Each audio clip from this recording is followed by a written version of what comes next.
বিষ্ণু পাদ প্রদক্ষিণ করতে করতে ঈশ্বরপুরী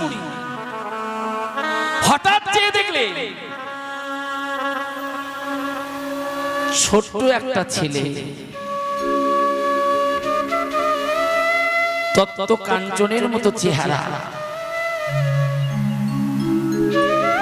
সমস্ত অঙ্গ দিয়ে যেন কৃষ্ণ নাম প্রবাহিত হচ্ছে, দিক বিদিক আলো আলো করে তুলেছে। বিষ্ণুর চরণটা বক্ষে জড়িয়ে ধরে মাথা খুঁটে খুঁটে রক্ত বার করে দিচ্ছে। ঈশ্বরপুরী চমক উঠলেন, ওই ছোট ছেলেটা কে?